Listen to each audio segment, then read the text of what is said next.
An ankle sprain is one of the most common sports injuries. Proper initial first aid can mean the difference between a speedy recovery and being out of action for an extended time. In the training room, we found that the proper first aid really includes the 4 treatments we find in the acronym M.I.C.E. M is for motion, I is for ice, C for compression, and E for elevation.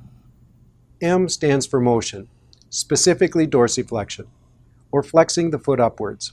The idea is to get this motion as quickly as possible after injury, but in a slow, pain-free manner, before swelling occurs, and once you get this motion, keep it. If the ankle swells in full dorsiflexion, you may still be able to point your toes. But if the ankle swells with the foot pointed down in plantar flexion, it blocks the dorsiflexion motion, and it may take a long time and be too painful to get the dorsiflexion back. It may be a little uncomfortable to dorsiflex, but it should be pain-free.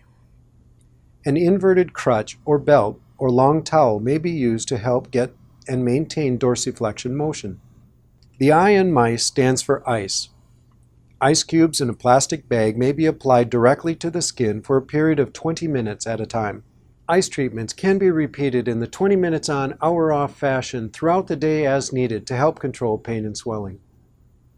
For those sensitive to cold, a thin cloth may be applied between the ice and skin. Never apply heat to an acute injury, as this will increase bleeding and swelling. Here's a trick of the trade that helps apply ice comfortably. Fill a plastic bag with only enough ice to lay the bag flat 1 to 2 cubes thick. Remove as much air as possible, twist and close or tie the bag securely. On flattening, this provides a lightweight ice pack that conforms to the site of injury. The C in M.I.C.E. stands for compression. Compression is used to hold the ice bag in place over the site of injury, and after icing to help keep the swelling to a minimum and provide gentle support to the ankle. For proper application of a compression wrap, begin the wrap just behind the toes and spiral towards the heart, around the foot and ankle, overlapping by about half of the width of the wrap. Cover every bit of skin, including the heel, until you are several inches above the injury.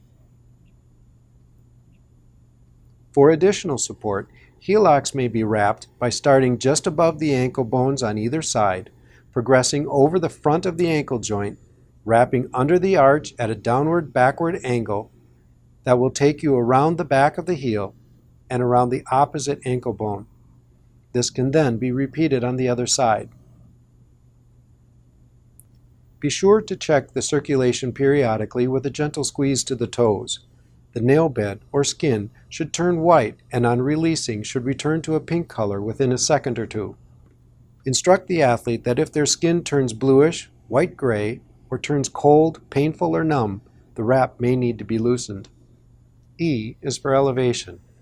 Elevating an injury 12 to 18 inches above the heart significantly reduces the blood pressure to the injured tissues and decreases the amount of swelling after injury. You'll notice that each of these treatments help to control swelling. The research suggests that swelling alone significantly slows the healing process. Therefore, if we can prevent swelling from happening or we can get it out of the tissues sooner, the faster it'll heal. Next time you're faced with an ankle sprain, just M.I.C.E. it. M stands for motion, dorsiflexion, get it and keep it. I is for ice, 20 minutes at a time, hour off, repeated throughout the day as needed. C is for compression, and E is for elevation, 12 to 18 inches above the heart.